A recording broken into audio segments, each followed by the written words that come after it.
Hello and welcome. This is Business Incorporated, and thank you for joining us. I'm Chimezie Obi Iwagu. On the show today, Glencore reports 12% rise in copper production boosted by operations in Congo. Africa-focused private equity firm DPI buys part of Moroccan foam mattress company Dolidol. Plus, Coca-Cola expands its sugar-free range of beverages targeting health-conscious consumers in Kenya. Well, we'll begin with the markets and starting off here in Africa, where the Nigerian All-Share Index is pointing towards the negative side of intraday, down 0.18%. In South Africa, the JSE index was also down 1.74%.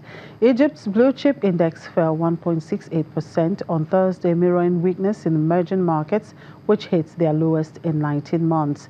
Kenya closed 0.33% higher on Thursday. And the markets in the Middle East are closed for the week, but on Thursday, Saudi Arabia outperformed most major Gulf markets, boosted by improved market sentiment after a three-day investment conference in Riyadh. The index closed 4.3% higher, the highest in 2 weeks. The Abu Dhabi index lost 0.89%, dragged down by banking stocks. The Dubai index edged down 0.06%, while the Qatar index inched up 0.01%. In Europe, stocks opened lower as on Friday as anxiety over the outlook for U.S. corporate profits renewed concerns about global economic growth. Well, my colleague Paul Christian-Breeze is ready for us at the Frankfurt Stock Exchange to tell us about other headlines driving the markets today. Good afternoon, Paul. Good to have you. Good afternoon. Good to be with you. Now, Google and Amazon have both posted profit growth, but investors are clearing their portfolios of the shares. They are not the first to experience this during earnings season in the U.S. What's going on? Well, the thing is, investors are really spoiled, and they have been really spoiled, especially by these tech companies, the FANG companies as they call them. That's Facebook, Amazon, Netflix, and Google.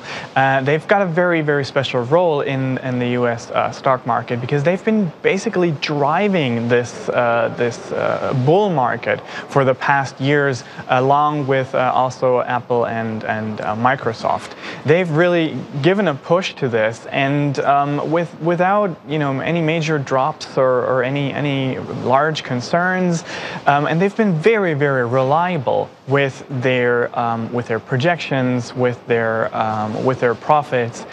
This time they didn't meet expectations, and so people started suddenly waking up and hearing those voices in the backs of their head that were saying, well, maybe these companies are overvalued. Maybe this marks more trouble than people are expecting. Maybe even some are saying it rings to them like the stock market bubble of the dot-com times, because that was a similar pattern that people were seeing back then. But definitely it has spooked investors, and they've gotten rid of their shares. And what's most concerning, or what may be most concerning, is not current profits even, but it's the company's guidance. And we've seen that across other companies in the tech sector and other earnings in the U.S. While in Q3, a lot of U.S. companies are still doing pretty good, Q4, they're not so enthusiastic about, and that's got several reasons. One is that the U.S. tax break is currently still pushing the economy. It's still giving a boost to businesses, but that is waning down. That's waning out. It's sort of starting to disappear, and that will mean that businesses will be less profitable. The other reason is that most or many of these companies that have reported earnings, is almost like they got together and said, hey, let's point it this way. They said that the trade spat with China was really something that was worrying them and that was starting to affect their business. So there's a larger worry that the US economy might not be doing so well, that the trade conflict is finally hitting the economy. And that, of course, is pushing on the sell-offs that we've seen in the past couple of days. Europe got a break yesterday, but today we're still, or we're once again in the reds here. So lots of worries. Now, talking about China, let's look at China-Japan relations and the situation of strong political tensions in Japan and China are revamping their diplomatic relations.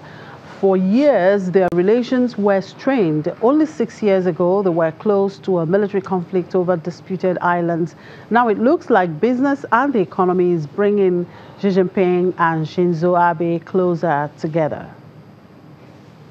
Yes, it was 40 years ago that the diplomatic relationships between the two countries were officially normalized, but they weren't really normal recently. And now Shinzo Abe is traveling to see Xi Jinping, and he's going to gift him 2 panda bears.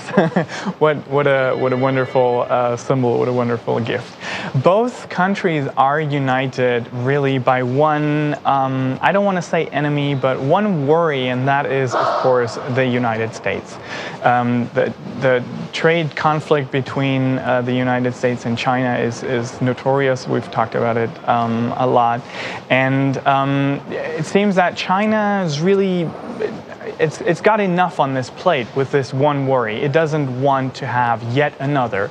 So Japan is let out of the doghouse, and China has an interest, of course, also in trading with Japan. Japan is a major supplier of machine tools. And similarly, Japan is also pressured by the U.S. into trade talks. Donald Trump threatened to put car tariffs on the country, which would, of course, hurt Japan. So they're also looking for an ally. On top of that, Shinzo Abe has recently shown signs of getting more interested in China's Belt and Road Initiative, asking institutions and lenders to look into this and see where there's possibly opportunities to be made.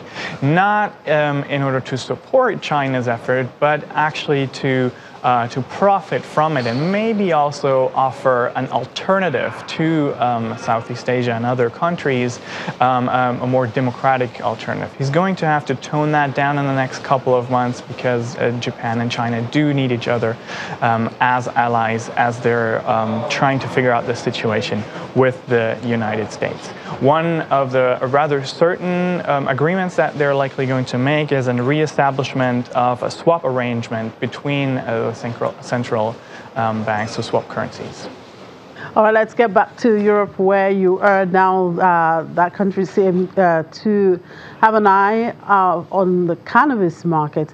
A Denmark company, Stenocare, received the go-ahead to produce and sell cannabis for medical purposes, for prescription. Now, today, the company went public in Copenhagen. Is this a high flyer? Investors were certainly high-flying or flying high onto this stock. It actually quadrupled, 4 times higher than the initial price. So the company was valued at $30 million. The CEO himself was sort of put off by this. He was surprised to a certain degree, but said that a lot of investors that had approached him might have gone more or might have listened more to their heart than to their wallet, because they just feel that this issue needs support. The company is going to use this money to start production. It's going to start production, or hopes to start production by next year. Currently, it's being supplied by Canada. Canada is one of the few countries where it is already illegal to grow cannabis. And only just recently, the Canadian government decided that it would legalize recreational use for adults of marijuana. That drove, for the past months, that drove markets. Everyone was wanting to get into that business. Even drink makers like Coca-Cola and Heineken are looking into making cannabis-infused drinks. There's an ETF, the ETF of ETFMG Alternative Harvest, that gained 40%, but then suddenly this week it dropped by 20%. What had happened? With the legalization of marijuana in Canada, supply suddenly dropped. It was so much demand that supply dropped, and now the country has troubles to actually get the product to the market. All right, thank you. Paul, it's been a wonderful time out with you this week. Enjoy the rest of the week.